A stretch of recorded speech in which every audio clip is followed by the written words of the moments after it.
Hello, welcome again to another installment on Books on Mythology. Today we're going to talk about the mythology of China.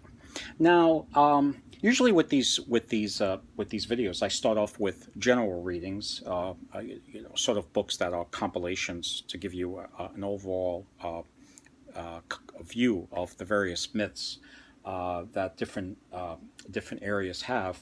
For China, I have one really, or another one, another old classic study that I sometimes have in these videos.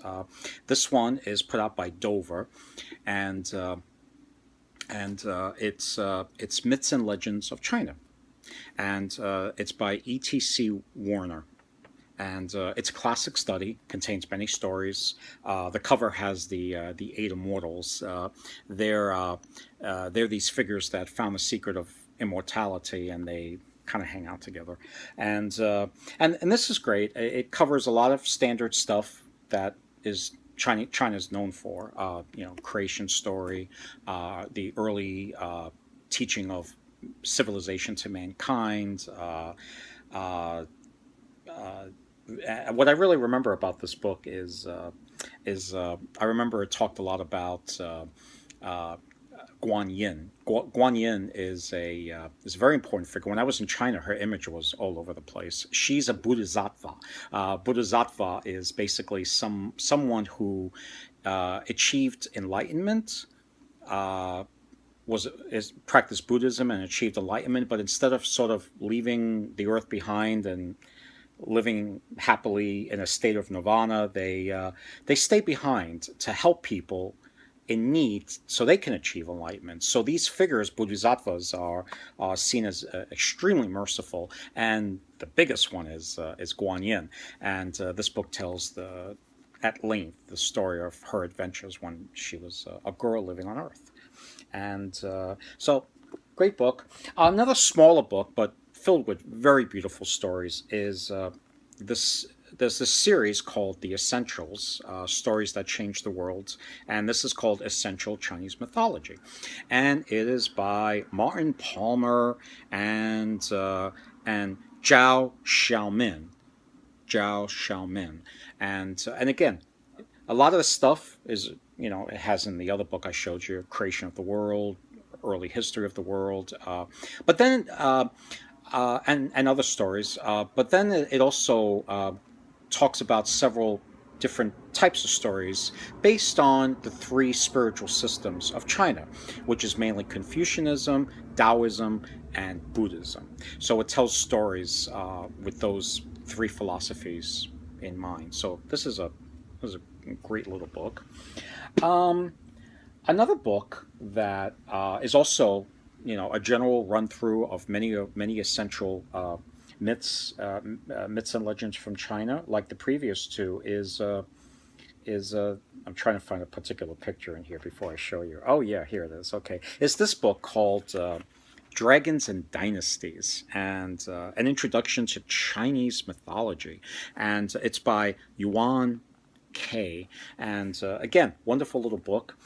Covers a lot of the same stuff as the previous ones. I remember a lot of crazy drawings of unusual humanoid figures that live around the world, like this guy who doesn't have a head because his face is on his body. This book is filled with a lot of weird stuff like that.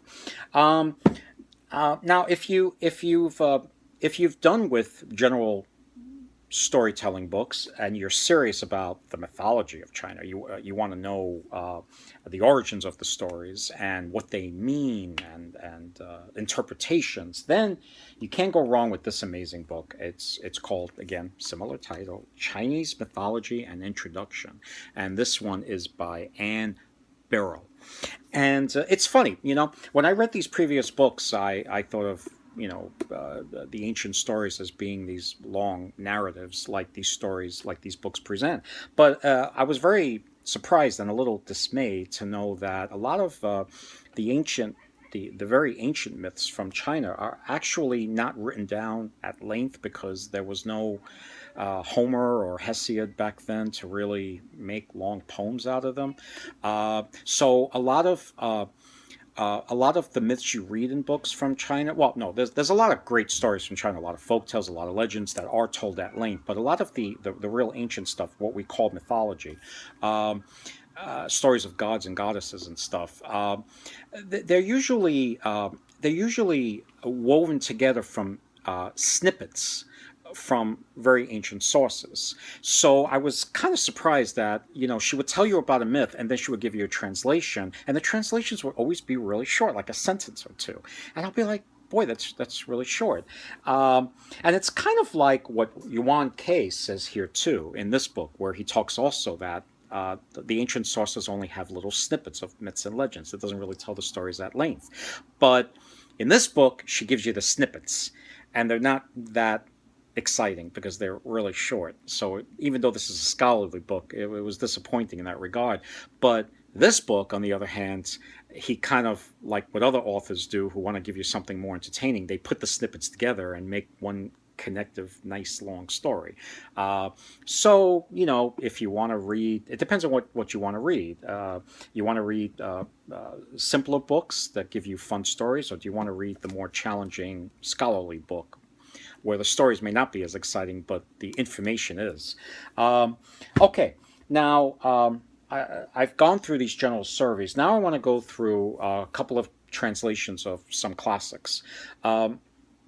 There's a lot of classics in Chinese literature, but sometimes there's one set called the Big Four. Okay, two of them I'm not going to talk about at all because they're not that mythological, but the other two are.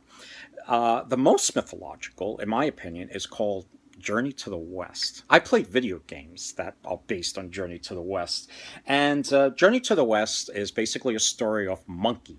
And he's no ordinary monkey. He was a very powerful monkey. And he goes around and he fights monsters. But then he gets too big for his britches and he goes and he flies up to the heavens and gives the gods a hard time. He eats all the peaches in the sacred grove.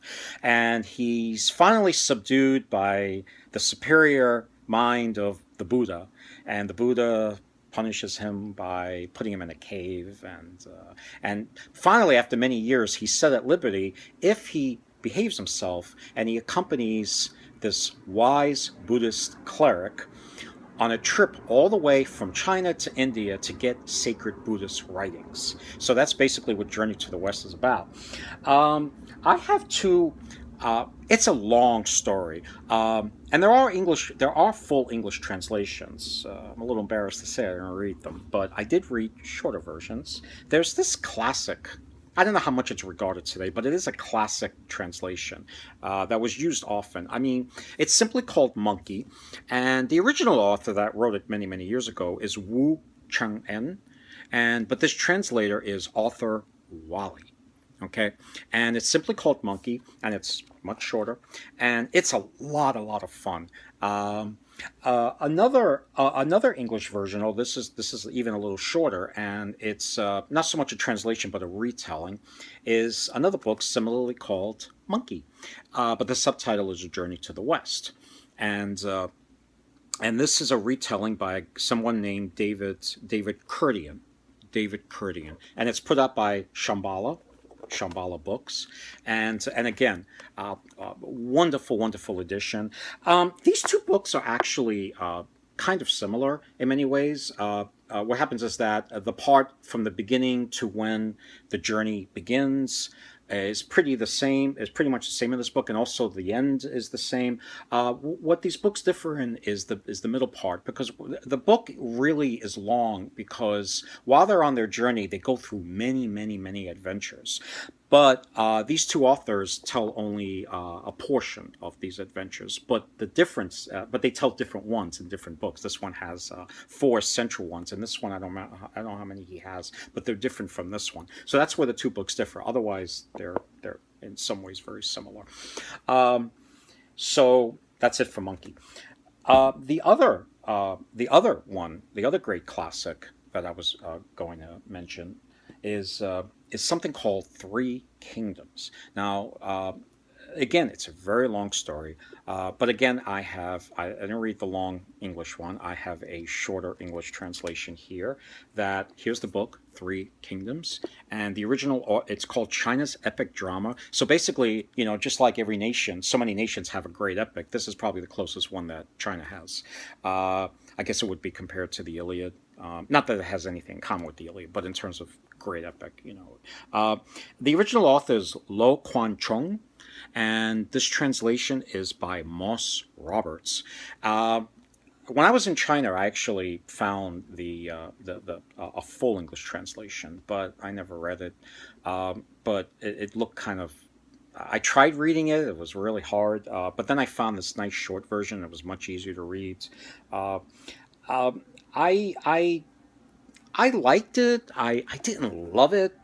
I don't know if it's me or the story or this particular English version. I don't know. But basically, it's essential if you're interested in Chinese mythology, especially their classic literature and especially their closest thing to an epic. At least as far as I know. I may be wrong, but usually books on mythology they usually mention this book. Basically, it tells the story of these warring.